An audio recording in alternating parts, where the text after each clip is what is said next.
In the previous video, I have explained about the different operations, the applications of stack data structure. In this video, we will talk about queue data structure, QUE, queue data structure.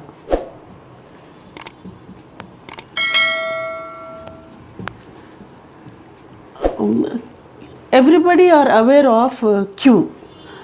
Queue is a very disciplined approach to get the service from a system or from a person. If many people have to be served, then the different person or the people have to be in queue to get the service from the person who is there to serve us. For example, if you are in a queue to pay the bills, it may be electricity bill, it may be water bill, or it may be the fees. At the fees counter, we stand in a queue to get the service from the clerk. So the work that you want to do in that particular counter is just pay your fees and come out of that. So the queue is, it is one after the other, the resources or the people stand one after the other to get the service from a single counter. For example, this is a queue for paying fees. Then whoever comes first, whoever is standing first near the counter will be served first. So it is, the queue structure is also known as FIFO, that is first in, first out, or first come, first served. First come, first served. So this is the principle in queue data structure, and we follow queue in most of the places to get the equal chance or to get your chance without any confusion. So in the same way, even in the computer, there are many applications where the request of each user is put in a queue. For example, when we are using a network or LAN network inside an office or in the college, then the systems or the request from each system is put in a queue to the server. So the server will not have confusion. Whoever is asked for the request of the server for any service, that system will be given first preference, and that user will get the required software or required resources given to that particular user. So there will not be confusion whenever we use a queue. So in queue, there is two end. In queue, there is two end. For example, let us think a queue of length 4. This is array representation of a queue using an array. The name of the queue is, let us take it as queue or the full name queue itself. First location is 0, second location is 1, third is 2 and 3. Now here in the first location, we have two operations at different ends. The first end is called as the front end. First end is called as the front end, and second, last end is called, the other end is called as the rear end.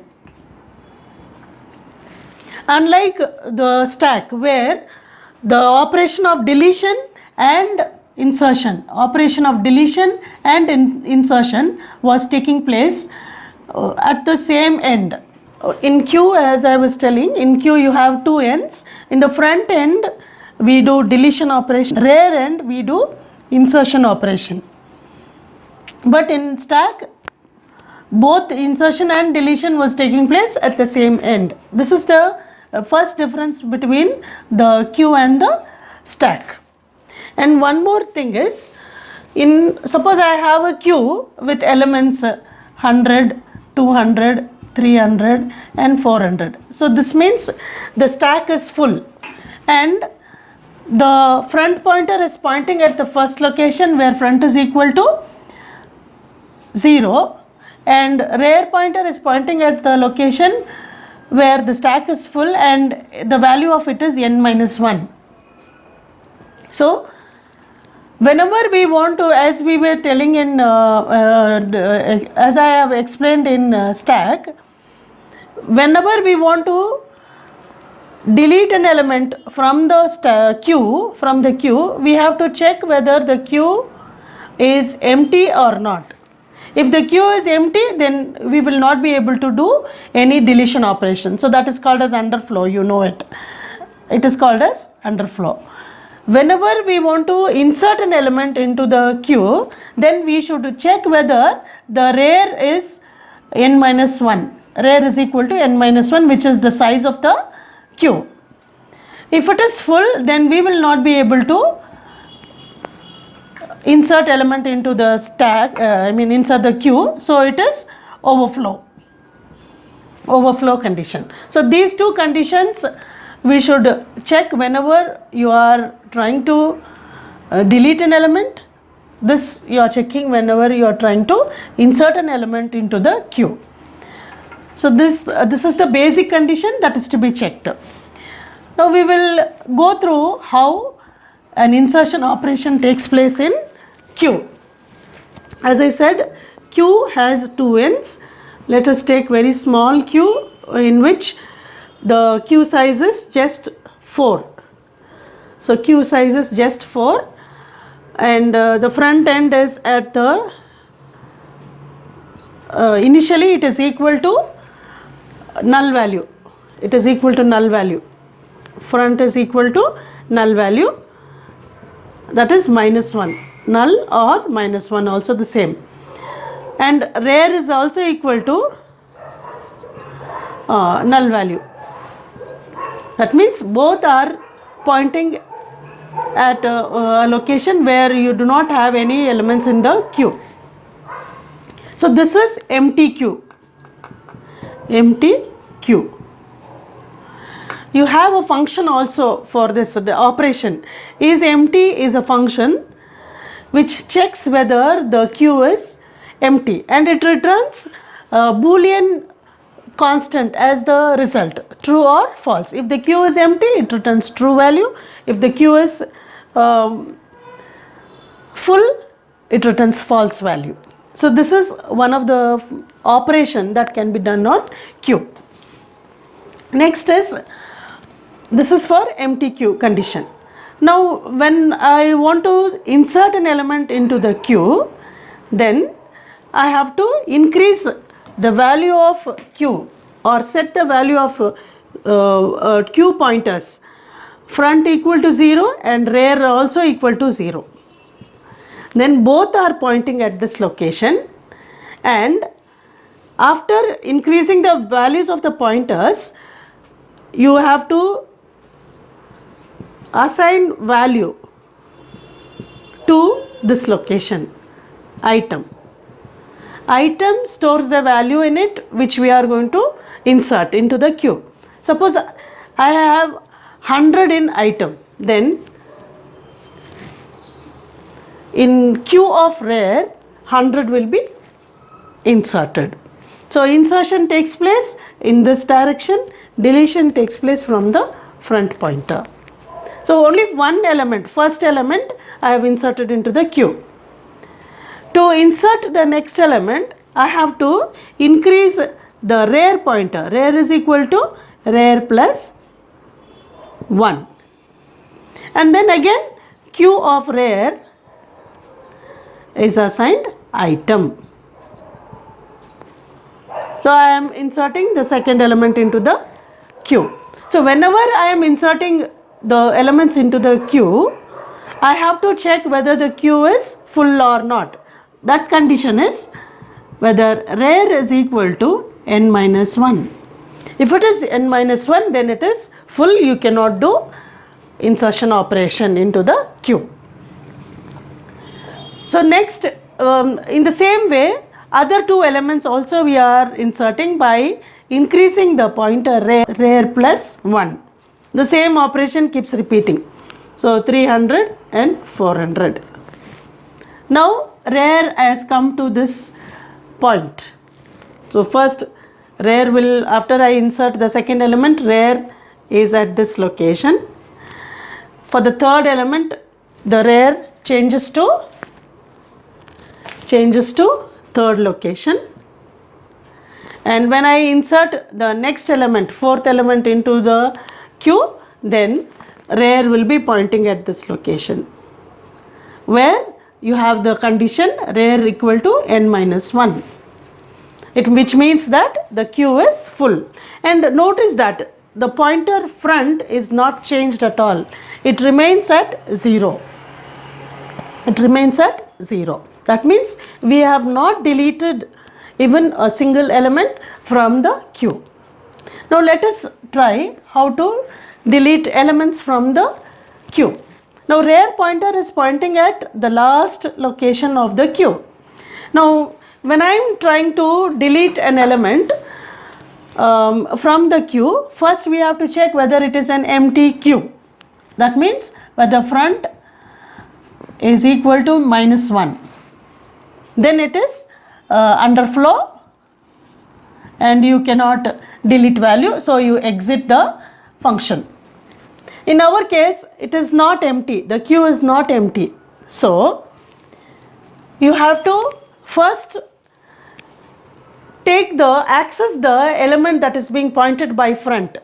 So what we do first, queue of front is assigned to item. Queue of front is assigned to item. Then you are increasing front by 1 pointer. Front plus 1 by 1 pointer. So now the front pointer is pointing at the second element. Again, if I am trying to delete another element from the queue, you check for this condition. If it is not true, then again queue of front is assigned to item, then front is increased by 1 and it will point at the next location. So that means I have removed 2 elements and it is pointing at this location now. And one more thing that we have to notice here is, in queue, even if you delete the elements from the queue and you have empty locations, you will not be able to insert element into the queue. So this becomes a waste space. Even if there is deleted elements and you have empty space here, you cannot insert element into the queue because the rare is pointing at the last location of the queue. And it will show even after deleting the fourth element and after deleting the fourth element, the rare pointer will be changed to rare equal to 0 and then front equal to 0. So you assign the starting positions when there is a single element in the queue. Okay, but when there are, say, you had 3 elements here and 4 elements here, and then we have deleted 2 elements from the queue, and here I am deleting the third element also. And if I try to, we have 3 spaces empty here. If I try to insert an element into this, that cannot be done because in queue, the relocation of the elements in the queue does not take place. This is an array representation of the queue. Now we will go through the algorithm of queue. Before that, there are different types of 4 types. First one is types of queue. First one is simple queue, which I was just explaining, simple queue. Second one, circular queue. Circular queue. Third one is double-ended queue.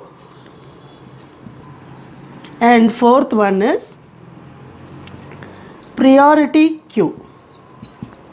Priority queue. Now simple queue, I just showed you. You have 4 elements and 2 pointers. This is the front pointer.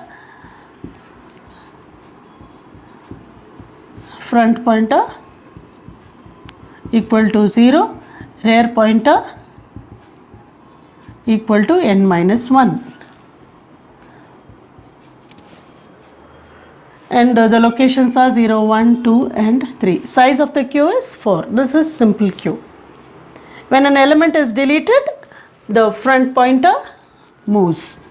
Suppose I delete 100, then the front pointer moves to the next location. Okay, so this is a simple queue. Insertion of elements takes place at the rear end and deletion of elements takes place at the front end. This is the simple queue definition. Then circular queue. Just now I was telling, when we delete an element, then you will not be able to use this free space to store any other element in it. But in circular queue, we can do it. In circular queue, this disadvantage is overcome. We have 4 elements in the queue, 1, 2, 3 and 4. Suppose 100, 200, 300 and 400 is saved in the queue.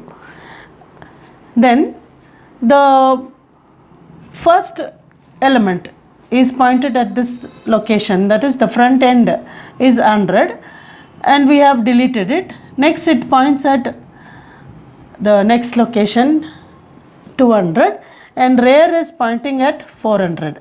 That is the last element. Since it is a circular queue, the last element of the queue follows the first element of the queue in circular queue. So you will not come or you will not be wasting the free space. You will again save the other elements, new elements which you are inserting into the queue in the free spaces. Now rear will be pointing at the next location where you have rear is assigned, rear value is 0 and you are able to save value into that location. Say I am saving 500, 500 will be saved in this free space where 100 was deleted from that location. So this is the advantage in circular queue. In simple queue, the free space cannot be utilized, whereas in circular queue you can use the free space by changing the pointer value, re-initializing the pointer value to 0. You will be able to use the space where you have deleted the elements or item.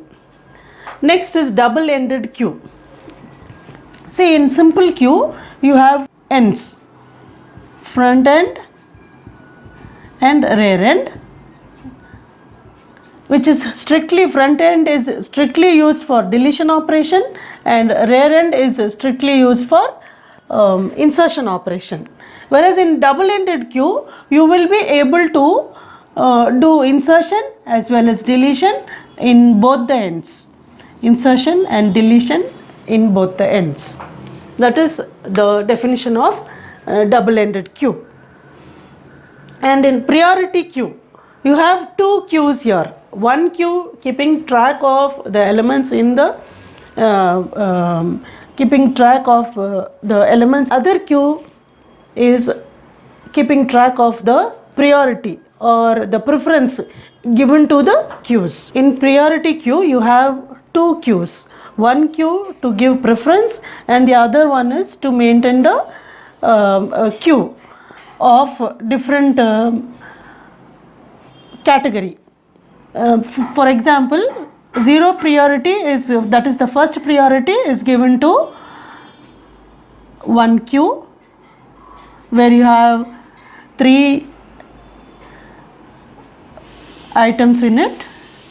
Then you have 2 items in the next queue, next priority queue, and you have 1 item in the other priority queue. Now the first queue will be given service of the request because priority is for them. After completing their services, the 3 users in the queue, their services, then it will come to the second priority requests and then to the third priority request. So this is how the priority queue works.